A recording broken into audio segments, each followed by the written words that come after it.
सर्वांना नमस्कार।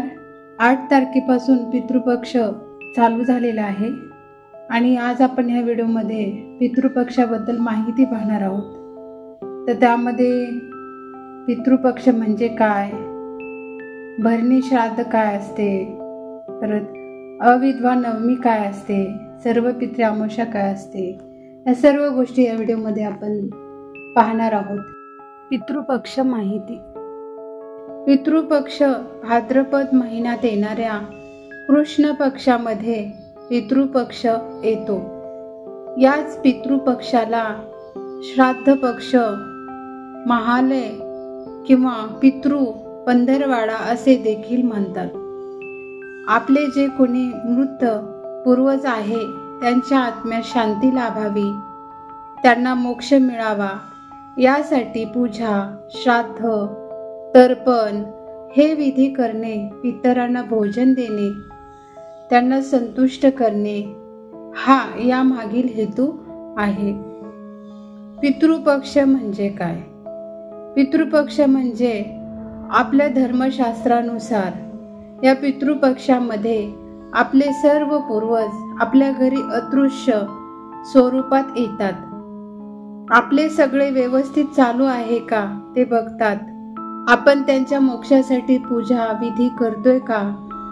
ज्या तिथीला त्यांचे निधन झाले त्या तिथीला पितृपक्षामध्ये आपण त्यांना नैवेद्य देतो का हे बघतात।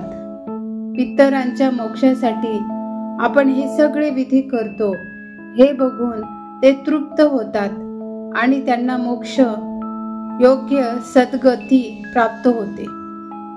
पितृपक्षाची सुरुवात भाद्रपद कृष्ण पक्षापासून सुरू होते आणि सर्व पितृ अमावस्येला समाप्त होते।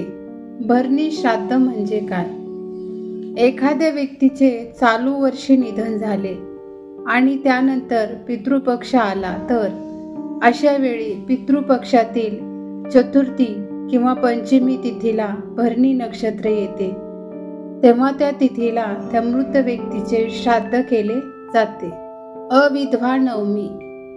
अविधवा नवमी म्हणजे एखादी स्त्री मरण पावते परंतु तिचा पती जिवंत असतो, त्या स्त्रीला सुवासिनी जाणे असे म्हणतात। या स्त्रियांसाठी पितृपक्षातील नवमी तिथीला श्राद्ध केले जाते, त्याला अविधव नवमी किंवा अहेव नवमी असे म्हणतात। सर्व पितृ अमावस्या।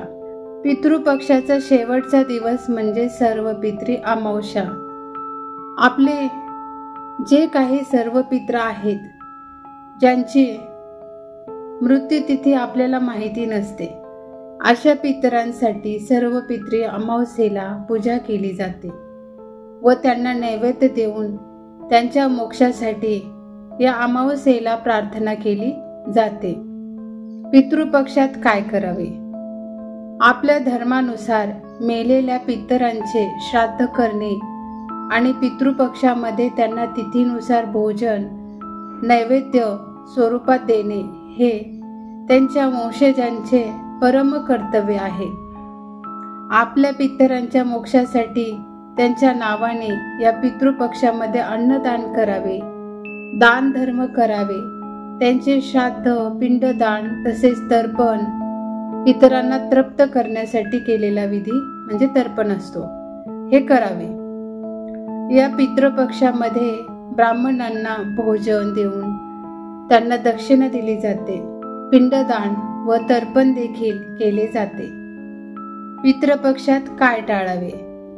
साखरपुडा, लग्न, गृहप्रवेश, नामकरण सोहळा यासारखे शुभ कार्य टाळले जातात। तसेच नवीन वस्त्र, वस्तू खरेदी करणे टाळले जाते।